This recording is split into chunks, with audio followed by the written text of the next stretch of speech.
There we go. We're live. Hi, everyone. My name is Bhavani, and I'm with you once again from Mind, Body, Spirit, chatting with our presenters who are hosting amazing workshops with us this season at the end of May at the London Wellbeing Festival. Today, I'm joined by the amazing Donna Easton of My Life Shines, who's going to be chatting all about her workshop with us. Hi, Donna.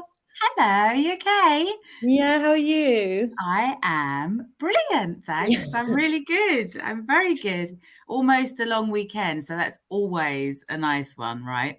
I know this is our last long weekend. I think it might be our last long weekend. Anyway, before the big festival at the end of May, I like this season where we have a lot of time to sort of go into our own time and how we can improve our own lives and make our own lives like have a little bit more balance.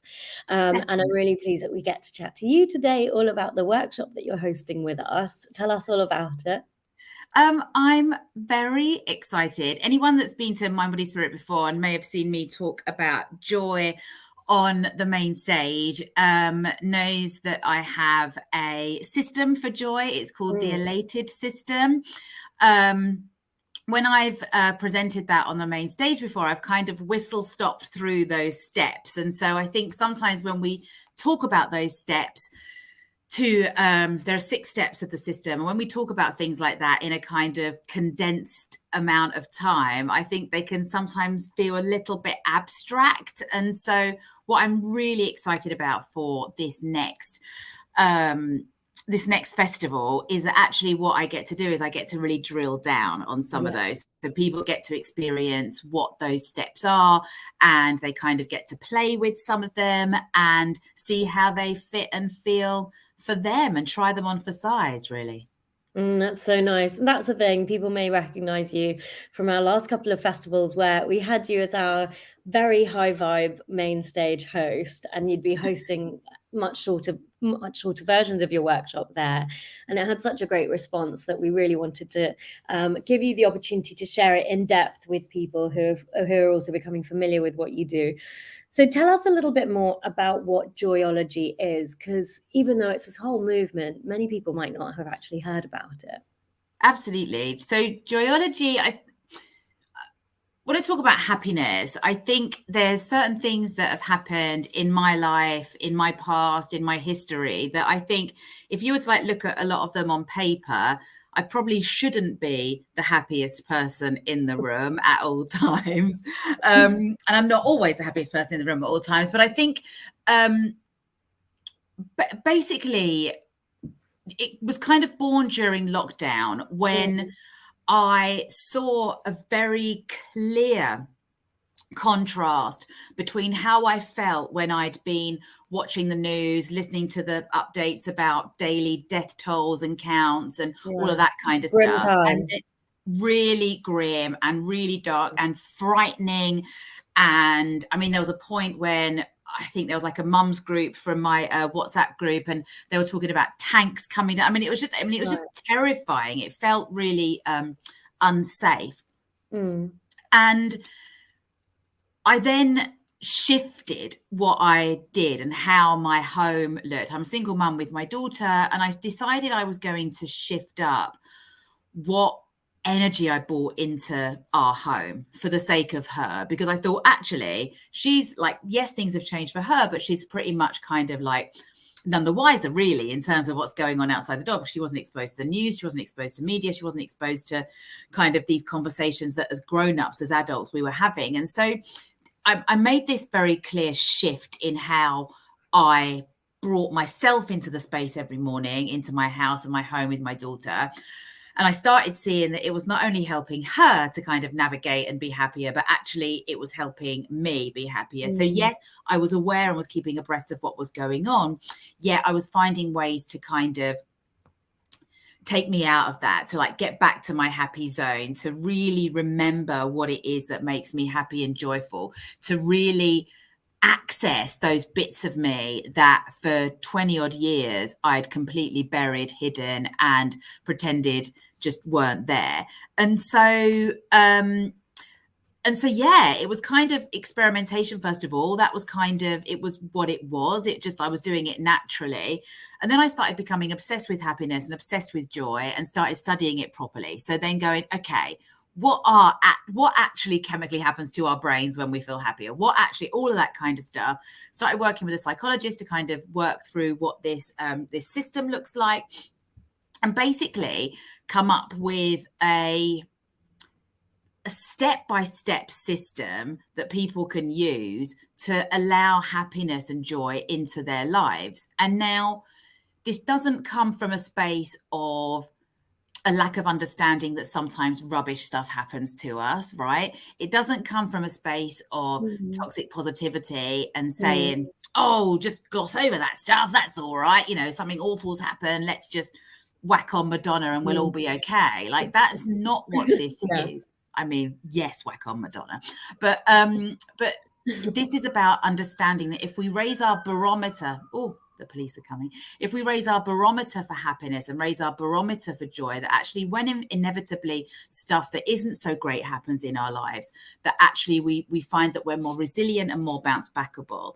And what happens in our neural pathways in our brains is that we start erring on that side of positivity. We start seeing our lives as much more glass half full, as glass half empty. We start to open up those pathways that where they're well trodden, and they go into that negative space that, oh, I'll never be good enough at that, I'll never succeed in that, and oh, of course that happened to me because that's just who I am. Actually, we start to work and live in a way that actually makes us much more positive, much more open, and much more kind of ready to accept the beauty of what life is, right? Oh gosh, so thank you for giving us that background on where it all came from, and like quite a comprehensive understanding of what it is that we come away with from your workshop. Can you tell us a little bit more about the process that you developed, and maybe a little sneak peek of what it might be for people that are, you know, still on the fence about whether or not they're going to be joining your workshop? Maybe a little bit more about what the content is. Absolutely. So the system is called the elated system. So E is for energy. Now, we talk a lot in the wellness space about energy, and it's a word that we hear a lot. My energy, as part of this system, is about dialing up your fizzy. So it's about being conscious in how we show up day to day, being conscious how we make our kids sandwiches in the morning, being conscious about how we jump in the shower and kind of like soap our bodies down. Like, it's actually, I call it, and we'll do this in the workshop, actually. It's about having like an imaginary soda stream on your tummy, if you remember what soda streams are like, and just like carbonating your entire system. And we do an exercise where I help people kind of access this beautiful kaleidoscope of color within them and the magic of who they are. So dialing up our fizzy and learning and understanding that we have a choice in how we walk out of our front door every morning, right? And sometimes that's difficult, and there are little things that we can do to start tricking ourselves, and actually it then starts to become natural. You know, like people say to me, you're walking differently. I'm like, yes, I am. So it does kind of shift who we are. So there's L, which is, did I say it was the elated system? Did I call it? Yes, thank you. L, which is laughter. So it's not just laughter. It's exactly as what I touched on earlier on. It's about consumption. What are we consuming? Do we choose to watch BBC News 24 all day, or do we look at things that are light and funny and silly and bring us joy and bring us happiness? Like, what are those things? If nature brings us happiness, then why are we not out for at least a few minutes every day enjoying it? So it's kind of, it's laughter and happiness, and we will be unlocking some of that laughter in the workshop. And because we don't laugh so much anymore as grown-ups, you know, most of us don't giggle, we're not naughty, we're not rebellious, you know, there are those moments when a lot of that's been trained out of us, though, hasn't it? So 100%, you know, 100%. Unfortunately, part of being, you know, I don't want to say acceptable, but, you know, a functioning member of society is that a lot of these tendencies that we may have had as children kind of gets cultured out of us. Totally.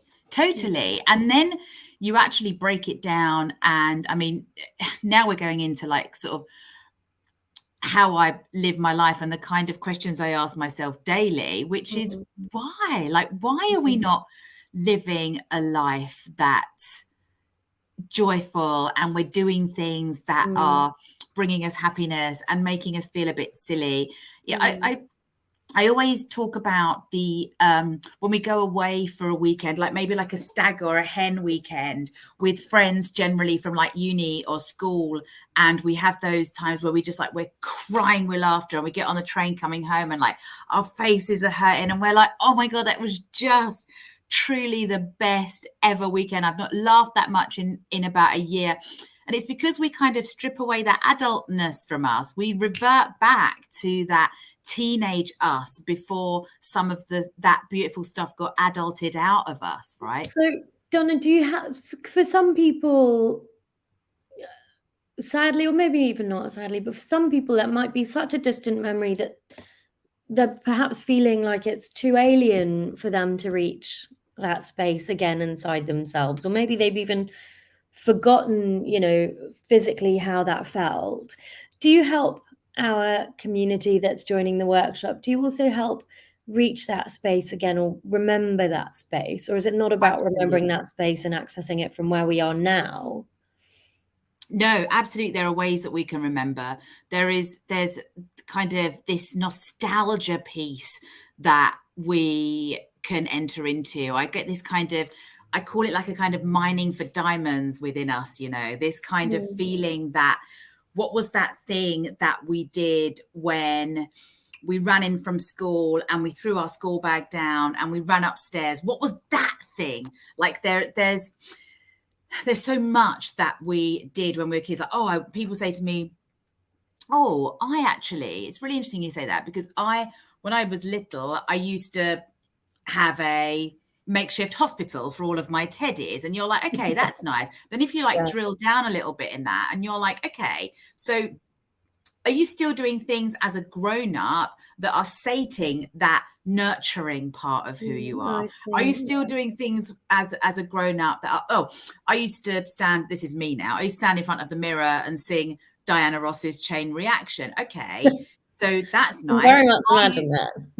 Exactly. Come out of my pink velvet curtains. Woohoo! But like, the question I ask myself is like, Donna, are you still doing the stuff that makes you feel like you're sating the performer part of you? And the answer was no, which is where my karaoke cabaret show came from. I was like, well, no, I need to do that.